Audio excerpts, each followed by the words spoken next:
So hello everyone, जौहर study tube पर आपका again welcome है। तो कल के प्रैक्टिस सेट में हम लोगों ने 64 तक प्रश्नों को किया था। आज के इस सेशन में हम लोग 65 प्रश्न देखने वाले हैं। तो चलिए सेशन को स्टार्ट करते हैं। पहला प्रश्न है मायोपिया। मायोपिया निकट दृष्टि दोष को ठीक किया जाता है किस लेंस के उपयोग करके? तो किस लेंस का प्रयोग किया जाता है मायोपिया निकट दृष्टि दोष में? तो इसका उपचार अवतल लेंस से किया जाता है। नेक्स्ट प्रश्न है दूरदृष्टि दोष निवारण के लिए काम में लेते हैं कौन सा लेंस का प्रयोग किया जाता है दूरदृष्टि दोष से मुक्त होने के लिए, निवारण के लिए? उत्तल लेंस। और दूरदृष्टि दोष की बात करते हैं तो दूर की वस्तु दिखाई देती है बट सामने की वस्तु नहीं दिखाई देती है। और निकट दृष्टि दोष में निकट की वस्तु दिखाई देती है बट दूर की वस्तु नहीं दिखाई देती है।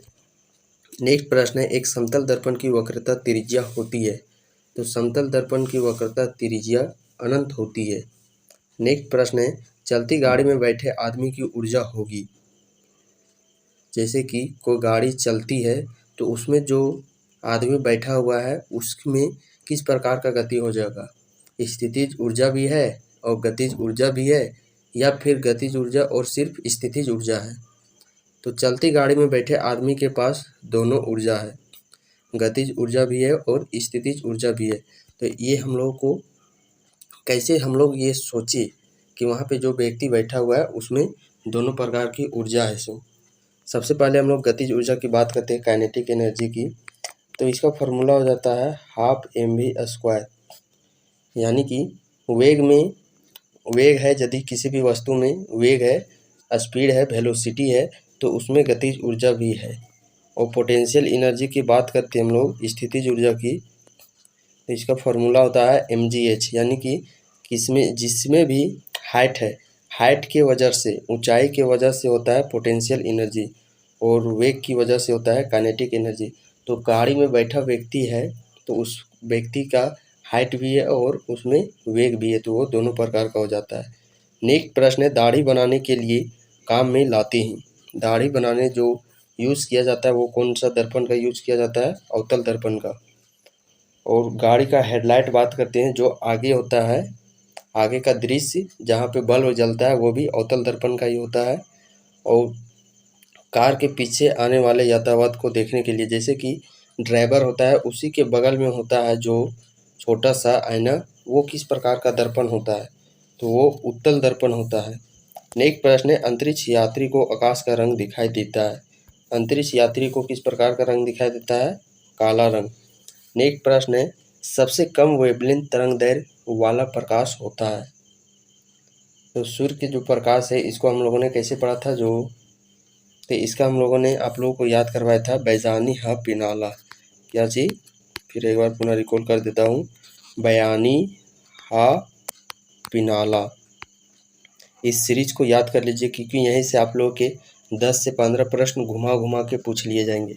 यहाँ पे यदि हम लोग जानते हैं बयानी हा पिनाला फॉर्मूला के तौर पर, तो इसमें जो वेवलेंथ है और इधर से इधर आने पर सब का सब वृद्धि होता है। सिर्फ बयानी जो फॉर्मूला है इधर से सिर्फ वेवलेंथ तरंगदैर्घ्य में वृद्धि होती है, बाद बाकी सब में कमी होती है। जैसे कि आवृत्ति हो गया, ऊर्जा हो गया, प्रकीर्णन, तो ये सभी इधर से वृद्धि होता है। नेक्स्ट प्रश्न है किसी तारे का रंग दर्शाता है। जो तारा का रंग होता है वो किसका सूचक होता है? उसके ताप का। निम्न में से किस रंग का सबसे लंबा तरंगदैर्घ्य होता है?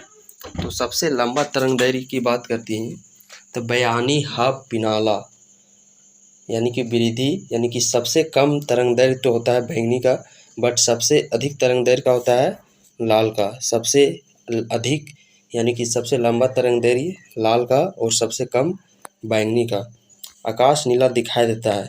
जब भी कलर का बात करेगा, आकाश का रंग नीला, समुद्र जल का रंग नीला, सूर्य का रंग लाल। तो जब भी रंग से संबंधित प्रश्न पूछेगा तो सबका आंसर हो जाएगा प्रकीर्णन। अस्त होते यहाँ पे भी देख सकते हैं सूर्य लाल दिखाई देता है, तो ये भी प्रकीर्णन। और सूर्य से जुड़ा हुआ एक प्रश्न पूछा जाता है कि सूर्योदय और सूर्यास्त होने से थोड़ा सा पहले वो हम लोगों को दिखाई देता है, तो वो अपवर्तन के कारण वो दिखाई देता है। वो क्षैतिज अवस्था से नीचे रहता है, बट वो हम लोगों को दिखाई देता है वो अपवर्तन के कारण, और वहीं पे रंग का जिक्र कर देगा तो वो प्रकीर्णन हो जाएगा। नेक्स्ट प्रश्न है, 3 रंग मूल रंग है। 3 रंग मूल रंग है, ये कौन कौन से मूल रंग है? तो ये भी उसी से ही प्रश्न पूछा गया है, तो इसीलिए मैंने आप लोग को कल के भी प्रैक्टिस सेट में ये बताया था। एक तो आप लोगों को रंगों का सीरीज याद कर लेना है, बयानी हा पिनाला, और एक आप लोगों को याद कर लेना है क्या चीज़, लापी हास्यानी में, लापी हास्यानी में, लापी हास्यानी में। इसे मैं त्रिभुज के फॉर्म में लिख देता ताकि याद करने में आसानी होगी। लापी हास्यानी में, ये आप लोग को याद कर लेना है, जिसमें कि ये त्रिभुज का कोना में लाल हरा नीला ये प्राथमिक रंग है, यानी कि यही मूल रंग है, और प्राथमिक रंग का ही यूज होता है रंगीन टीवी में। तो ये जो 3 रंग मूल रंग कौन कौन से हैं, लाल हो गया, हरा हो गया, नीला हो गया। लाल हरा नीला कौन सा ऑप्शन में देखने को मिल रहा है? ऑप्शन नंबर बी में। यहीं पे यदि आप लोगों को बोला जाएगा कि द्वितीयक कलर कौन सा है, तो द्वितीयक कलर ये आप लोग का है पीला, सियानी और मैजेंटा। तो इस सीरीज को भी याद कर लेना है, लापी हास्यानी में। 2 दिन इसको बस इसी प्रकार 4 से 5 बार रिपीट कीजिएगा। नेक्स्ट डे आप लोगों को ये ऑटोमेटिकली आपके जुबान पर आ जाएगा। नेक्स्ट प्रश्न है, इंद्रधनुष के रंग का सही कर्म है। इंद्रधनुष सही रंग कौन सा कर्म है? इंद्रधनुष का वही हो जाता है बयानी हा पिनाला, बयानी हा पिनाला। तो इसमें आप देख सकते हैं कि कौन सा सीरीज यहाँ पे आ रहा है, नीला, नीला, उसके बाद हरा, उसके बाद पीला, यानी कि ऑप्शन नंबर डी हम लोग को देखने को मिल रहा है यहाँ पे। नेक्स्ट प्रश्न है, सेल्सियस स्केल पर मानव शरीर का समान तापमान होगा 37 डिग्री सेल्सियस, वही 36.9 डिग्री सेल्सियस अप्रोक्स में। नेक्स्ट प्रश्न है, जब बर्फ़ पिघलती है, जब बर्फ़ पिघलता है तो उसके आयतन में कमी होती है। नेक्स्ट प्रश्न है, थर्मास्टेट का संबंध है, थर्मामीटर का संबंध तापक्रम से है, थर्मास्टेट का संबंध बादल से है। दीर्घ रेडियो तरंगें पृथ्वी की किस सतह में परिवर्तित होती है? तो दीर्घ रेडियो तरंगें किस सतह में परावर्तित होती है? दीर्घ रेडियो तरंगें जिसमें कि रेडियो से संबंधित जैसे कि सैटेलाइट हो गया, ये किस मंडल में आप लोगों को मिलेंगे? जहाँ पे आयन मंडल होगा, आयन यानी कि इलेक्ट्रॉन होंगे, यानी कि ये आयन मंडल हो जाएगा। नेक्स्ट प्रश्न है, सूर्य का प्रकाश पृथ्वी तक पहुँचता है 8 मिनट 20 सेकेंड में, प्रकाश का वेग अधिकतम होगा निर्वात में, जहाँ पे कोई भी उसका रुकावट नहीं होगी।